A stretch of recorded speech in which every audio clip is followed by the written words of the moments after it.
Est-ce que vous avez déjà eu cette sensation étrange, comme si les Français parlaient une langue étrangère? Je veux dire, encore plus étrangère que le français lui-même? Moi, la première fois que j'ai entendu quelqu'un dire « je sais pas », on dit qu'il fallait que on parte, j'ai cligné des yeux 3 fois, pris une grande inspiration, et je me suis dit « ok, c'est officiel, je n'ai rien compris ». Et pourtant, je connaissais tous les mots dans cette phrase, séparément, mais ensemble. Dans cette version rapide, contractée, presque chantée? Aucune chance. Bienvenue dans cet épisode spécial de notre podcast, Pourquoi le français parlé est si difficile à comprendre et comment y remédier. Moi, c'est Émilie, et je suis ici avec mon co-animateur Lucas. Salut Lucas. Et ensemble, on va vous aider à démystifier cette fameuse version du français qu'on entend dans les rues, dans les films, dans les conversations entre natifs, et qui semble parfois venir d'une autre planète. Aujourd'hui, on va plonger dans les 3 grandes raisons pour lesquelles vous avez parfois l'impression que votre niveau de français disparaît comme par magie dès que quelqu'un ouvre la bouche, les contractions mystérieuses, comme « je sais pas » ou « je suis fatigué », les mots raccourcis, appart, photo, ordi, vous voyez? Et bien sûr, l'argot et le verlan. Si quelqu'un vous dit « cette meuf est chelou », pas de panique, on va vous expliquer tout ça. Alors installez-vous confortablement, ouvrez grand vos oreilles, et surtout, ne vous découragez pas, le français parlé peut être un défi, mais il peut aussi devenir votre super pouvoir. Prêt? C'est parti! Alors, chers auditeurs, soyons honnêtes, vous avez déjà écouté un français parler et vous êtes resté bouche bée, en mode « Attends, c'était censé être du français, ça ?» Vous ouvrez votre livre de grammaire, vous relisez la phrase écrite, et là rien à voir. Parce que ce que vous entendez dans la rue, dans les films, dans les cafés, ce n'est pas le français de vos manuels. C'est le français parlé. Et l'un des grands coupables? Les contractions. Aujourd'hui, on va plonger dans ce phénomène qui rend la langue si vivante, mais aussi si difficile à comprendre. Préparez-vous à découvrir comment « je ne sais pas » devient « je sais pas » et ce n'est que le début. Pourquoi les Français contractent-ils autant? Très simple, parce qu'ils veulent parler vite et avec fluidité. La langue parlée, c'est comme un raccourci permanent. On coupe, on avale, on fusionne. C'est de la paresse linguistique ou de l'efficacité, selon comment on voit les choses. Quand vous parlez à vos amis, vous voulez aller droit au but, non? Les Français aussi. Et c'est là que les contractions entrent en jeu. 2. Les contractions les plus courantes et les plus confuses. Voyons quelques-unes des contractions favorites des francophones.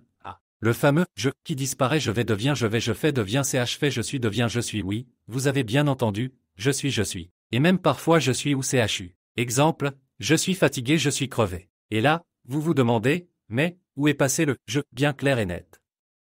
B. Le « de la négation, il a pris ses vacances. En français parlé, on supprime souvent le « ne ». Je ne sais pas devient je sais pas. Je ne veux pas devient je veux pas. Je n'ai pas compris devient j'ai pas compris. Et voilà, votre négation toute propre a disparu.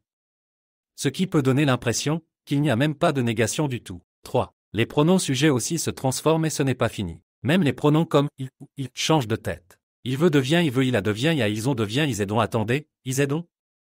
Oui. Exemple, ils ont acheté une voiture ils ont acheté une bagnole. Ce Z est là pour éviter le hiatus, c'est-à-dire 2 voyelles qui se suivent et sonnent bizarrement. Du coup, on ajoute un petit son Z au milieu. Magique, non? 4. Pourquoi ces contractions sont un cauchemar pour les apprenants? Parce qu'elles n'existent pas dans les livres. Et surtout, elles changent la prononciation, la structure, et parfois même le sens d'une phrase. Imaginez, vous avez passé des mois à apprendre « je ne comprends pas », et là un Français vous dit « je comprends pas » ou pire « je comprends pas », et vous restez là, figé, en mode téléchargement lent. Pas de panique. C'est totalement normal. 5. Mini-quiz, devinez la version écrite. Allez, petit jeu. Je vous dis une phrase en français parlé, et vous essayez de retrouver la version correcte en français standard. Prêt? Phrase 1, je sais pas quoi faire. Réponse, je ne sais pas quoi faire. Phrase 2, YZ ont tout bouffé. Réponse, ils ont tout mangé. Phrase 3, je suis pas d'accord avec toi. Réponse, je ne suis pas d'accord avec toi. Alors? Vous avez eu tout bon? Bravo. Sinon, c'est encore mieux, vous venez d'apprendre quelque chose de super utile. 6. Petit rappel de vocabulaire avant de continuer, quelques mots à retenir, contraction, fusion de 2 mots pour ne former qu'un seul son. Colloquial, familier, façon informelle de parler, souvent utilisé à l'oral. Syllabe, unité sonore d'un mot. Pronom, mot qui remplace un nom, je, tu, il, elle. Ces mots vont revenir souvent dans le podcast, donc gardez-les en tête. Si vous voulez vraiment progresser, je vous recommande de regarder des séries françaises avec sous-titres, mais attention, pas des sous-titres traduits, mais en français. Et chaque fois que vous entendez une contraction, notez-la dans un carnet. Ensuite, essayez de répéter la phrase vous-même, à voix haute. C'est comme ça qu'on muscle l'oreille et la bouche. Bon, maintenant que vous savez que « je suis désolé » peut devenir « je suis désolé », vous êtes un peu plus armé pour affronter le français parlé. Ce n'est pas une langue secrète, promis, c'est juste la vraie vie. Et justement, dans la vraie vie, on adore aussi raccourcir les mots entiers. C'est ce qu'Émilie va vous expliquer tout de suite avec les apocopes. Restez avec nous. Vous êtes-vous déjà demandé pourquoi les Français semblent si pressés quand ils parlent? C'est comme s'ils couraient un marathon linguistique. Ils n'ont tout simplement pas le temps de prononcer tous les mots en entier. Et c'est là qu'interviennent les apocopes. Oui, ce phénomène étrange et parfois frustrant où les mots perdent leur syllabe finale comme par magie. Dans cette partie du podcast, on va explorer ensemble ce phénomène bien français, vous donner plein d'exemples, des astuces, et même un petit jeu. Prêt à plonger dans le monde des mots raccourcis? C'est parti! Alors, qu'est-ce qu'une apocope exactement? C'est tout simplement le fait de supprimer la ou les dernières syllabes d'un mot. C'est un peu comme si on faisait une coupe de cheveux à un mot, mais sans lui demander son avis. Les Français adorent raccourcir les mots, surtout dans un contexte familier, à l'oral, entre amis ou en famille. C'est rapide, c'est cool, et surtout, c'est super courant. Et pour les apprenants, c'est parfois un vrai cauchemar. Prenons quelques exemples classiques que vous avez sûrement déjà entendus sans vous en rendre compte. Le mot « télévision » devient « télé », facile, non? Ensuite, photographie devient « photo », téléphone se transforme en « téléphone », même si on dit aussi « tel », et « appartement » devient « appart ». Ce sont des mots qu'on entend tous les jours en France. Donc, si un Français vous dit « on se retrouve dans mon appart », je mets un film à la télé et je te montre mes nouvelles photos. Eh bien, il n'est pas en train de parler en code. Il utilise juste des apocopes. Mais attention, certaines apocopes peuvent prêter à confusion. Par exemple, fac est l'apocope de faculté, qui signifie université, et maths, c'est tout simplement le raccourci de mathématiques. Il y a aussi resto pour restaurant, clim pour climatisation, ou encore ordi pour ordinateur. Ce sont tous des mots que vous allez entendre très souvent dans la vie quotidienne en France, et il vaut mieux les connaître pour ne pas rester bloqué en pleine conversation. Vous vous demandez peut-être, mais pourquoi les Français raccourcissent autant les mots? Est-ce par paresse? Un peu, peut-être, mais c'est surtout une question d'oralité et de rapidité. À l'oral, on a tendance à chercher l'efficacité. Plus on parle vite, plus on simplifie. C'est aussi une manière de marquer une certaine familiarité. Utilisez. Des apocopes montrent que vous êtes à l'aise, que vous parlez comme un natif. Cela donne une touche naturelle et détendue à la conversation. Et puis, il y a aussi un aspect culturel. Le français parlé est souvent très différent du français écrit. Ce fossé s'explique par des siècles d'évolution orale, par les habitudes sociales, et par la tendance qu'on a tous à simplifier la langue au quotidien. D'ailleurs, les jeunes Français créent sans cesse de nouvelles apocopes ou jouent avec les mots pour inventer de nouvelles façons de parler. Maintenant, faisons une petite activité ensemble. Je vais vous donner des mots raccourcis, et vous allez essayer de deviner le mot complet. Prêt? C'est parti! Premier mot, réu, vous avez deviné? C'est l'apocope de réunion. Deuxième mot, apéro, facile, non? C'est apéritif. Troisième mot, dico, oui, c'est dictionnaire. Quatrième mot, manif, c'est manifestation, souvent utilisé dans le contexte politique ou social. Bravo si vous avez deviné correctement. Ce petit jeu montre à quel point les apocopes sont intégrés dans le quotidien des Français. En connaissant ces versions raccourcies, vous gagnerez non seulement en compréhension, mais aussi en fluidité quand vous parlerez. Un conseil pour les apprenants, faites une liste d'apocopes que vous entendez dans les films, les séries ou les vidéos sur YouTube. Notez-les avec leur forme complète et leur signification. Plus vous vous familiariserez avec ces mots, plus ils deviendront naturels pour vous. Vous pouvez même vous entraîner à les utiliser dans des phrases simples. Et surtout, ne vous découragez pas. Comprendre le français parlé est un défi, mais aussi un jeu, un puzzle que vous pouvez résoudre pièce par pièce. Avec un peu d'observation, un soupçon de curiosité et beaucoup d'écoute active, vous allez commencer à repérer ces petits raccourcis un peu partout. Voilà pour notre plongée dans le monde des apocopes. Fascinant, non? Dans un instant, Lucas va vous parler d'un autre aspect du français parlé qui déroute souvent les apprenants, l'argot et le verlan. Là, on entre dans un tout autre univers, celui du langage des jeunes, des quartiers, des films, bref, du français vrai. Restez avec nous, la suite s'annonce tout aussi passionnante. Alors, les amis, on entre maintenant dans une zone un peu sauvage, mais super passionnante, l'argot et le verlan. Si vous avez déjà écouté une conversation entre jeunes Français et que vous avez eu l'impression de ne rien comprendre, eh bien, vous êtes au bon endroit. On va plonger ensemble dans cet univers qui donne parfois l'impression que les Français parlent un dialecte secret entre eux. Et franchement, parfois, c'est un peu vrai. Commençons par l'argot. L'argot, c'est du vocabulaire familier, souvent utilisé dans un contexte détendu, avec les amis, la famille ou dans la rue. Il change tout le temps, et certains mots peuvent même varier d'une région à l'autre. Mais il y a quand même des termes d'argot super courants que vous allez entendre partout en France. Par exemple, au lieu de dire l'argent, beaucoup de Français disent le fric. Oui, ça peut surprendre. Au lieu de voiture, ils peuvent dire bagnole. Travail devient boulot. Et une maison? Une baraque, tout simplement. Alors si quelqu'un vous dit « je dois bosser pour gagner du fric et payer ma bagnole et ma baraque », ça veut simplement dire « je dois travailler pour gagner de l'argent et payer ma voiture et ma maison ». Maintenant, accrochez-vous, car on va aller encore plus loin dans le français crypté. Bienvenue dans le monde du verlan. Le verlan, c'est un phénomène linguistique très typique du français parlé. Il consiste à inverser les syllabes d'un mot. En fait, le mot verlan vient lui-même du mot l'envers, à l'envers. C'est un peu comme un jeu de mots codés que les jeunes et parfois les adultes aussi utilisent pour parler entre eux, souvent de manière plus cool ou plus discrète. Un exemple ultra connu, femme devient meuf. Donc si un Français vous dit « c'est qui cette meuf ?»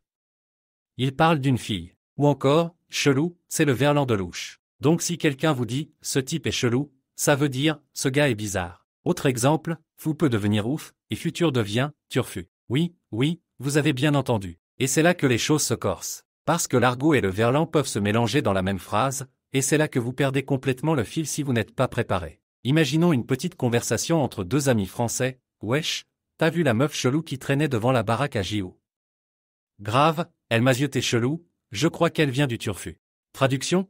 « Et, tu as vu la fille bizarre qui traînait devant la maison de JO ? » Oui, elle m'a regardé de façon étrange, je crois qu'elle vient du futur. C'est presque de la poésie urbaine, non ? Mais ne vous découragez pas. L'argot et le verlan ne sont pas là pour vous bloquer. Au contraire, ils sont une fenêtre culturelle incroyable. Quand vous comprenez ces mots, vous comprenez aussi une manière de penser, une façon de vivre, une culture. C'est comme avoir un passeport spécial pour entrer dans la vraie vie française, au-delà des manuels scolaires. Alors, comment faire pour s'en sortir ? Voici une astuce super simple, commencez un journal d'argot. Chaque fois que vous entendez un mot bizarre dans un film, une série, une vidéo YouTube ou dans la rue, notez-le. Essayez de le deviner, puis cherchez sa signification. Et surtout, n'ayez pas peur de l'utiliser. Même si vous vous trompez un peu, les Français adorent quand quelqu'un essaie de parler comme eux. Un autre conseil, choisissez quelques expressions que vous entendez souvent et essayez de les réutiliser dans vos propres phrases. Par exemple, si vous aimez l'expression « c'est chelou », utilisez-la dans vos discussions ou dans vos exercices oraux. Dites par exemple « le film que j'ai vu hier était super chelou ». Et encore mieux, si vous avez un ami français, demandez-lui de vous faire découvrir les mots qu'il utilise tous les jours. Les Français adorent expliquer leur argot. Et parfois, ils ne se rendent même pas compte qu'ils parlent en verlan. Enfin, un mot sur la prudence. Tout ce que vous entendez dans l'argot n'est pas toujours approprié dans toutes les situations. Certains mots sont plus vulgaires, d'autres sont simplement très familiers. Il faut donc faire attention à quand et avec qui vous les utilisez. Ce serait dommage de dire « ta bagnole est trop stylée » à votre professeur, non ? Mais ne vous inquiétez pas, à force d'écouter et de pratiquer, vous allez développer une sorte d'intuition linguistique, et vous saurez instinctivement quels mots sont adaptés à quel contexte. Alors voilà, l'argot et le verlan ne sont plus un mystère pour vous. C'est un peu comme si vous veniez de déchiffrer une langue secrète. Continuez à explorer, à écouter, à noter, et surtout, amusez-vous. Parce que c'est ça, aussi, apprendre une langue, c'est entrer dans un monde vivant, changeant, vibrant. D'accord, maintenant, passons à un moment un peu plus fun, et surtout interactif. Il est temps de mettre à l'épreuve vos oreilles et vos connaissances du français parlé. Nous allons vous faire écouter quelques phrases typiques en français parlé, avec des contractions, des apocopes et même un peu d'argot. Votre mission ? Devinez la version écrite correcte de chaque phrase. Ça peut sembler facile, mais croyez-moi, le français parlé réserve toujours quelques surprises. Voici la première phrase, CHV au magasin pour acheter des légumes. Alors, Quelle est la forme correcte de cette phrase en français écrit standard? Prenez un moment pour y réfléchir. Vous avez trouvé? Oui, la version écrite serait « Je vais au magasin pour acheter des légumes ». Facile, n'est-ce pas? Mais vous avez remarqué comment la contraction de « je vais » devient CHV dans la version orale?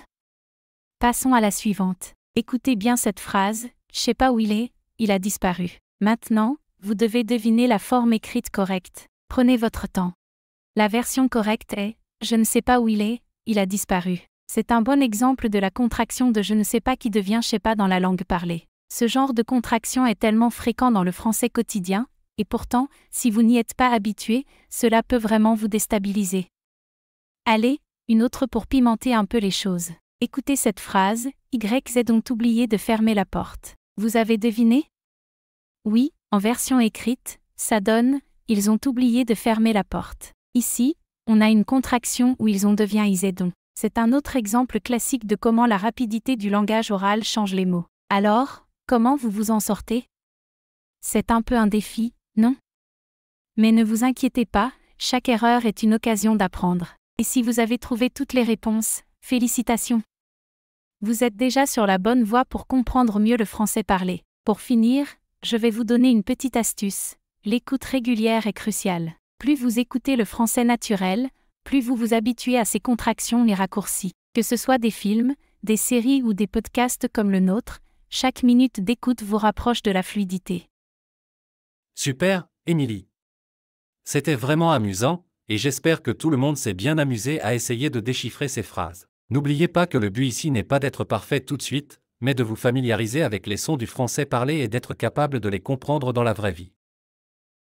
Apprendre à comprendre le français parlé peut sembler difficile, mais n'oubliez pas que c'est un processus qui demande du temps et de la pratique. La première chose à faire est d'écouter régulièrement des sources authentiques. Que ce soit des films, des séries, des podcasts ou même des chansons, l'écoute active est essentielle pour s'habituer aux contractions, aux apocopes et à l'argot. Il est aussi important de pratiquer à l'oral, même si vous ne vous sentez pas encore à l'aise. Plus vous parlez, plus vous allez vous familiariser avec le rythme et les nuances de la langue. N'ayez pas peur de faire des erreurs, car chaque erreur est une opportunité d'apprendre. Au fur et à mesure de votre apprentissage, vous verrez que vous comprendrez de plus en plus de conversations, même celles qui paraissaient impossibles au début. En résumé, écoutez, répétez et ne vous laissez pas décourager. Le français parlé peut être difficile au départ, mais avec de la persévérance, vous commencerez à comprendre et à apprécier cette richesse linguistique. Continuez à pratiquer et à vous exposer à la langue, et vous verrez les progrès. Et voilà, nous arrivons à la fin de cet épisode.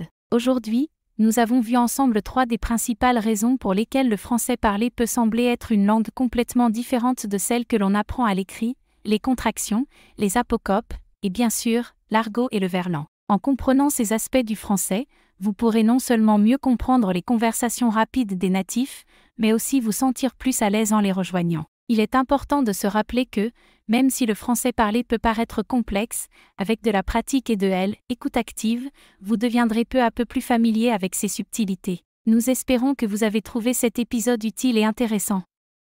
N'hésitez pas à nous partager vos expériences avec ces aspects du français parlé. Quelles sont les expressions ou les contractions que vous avez trouvées les plus difficiles à comprendre? Ou, au contraire, quelles sont celles que vous aimez utiliser dans vos propres conversations?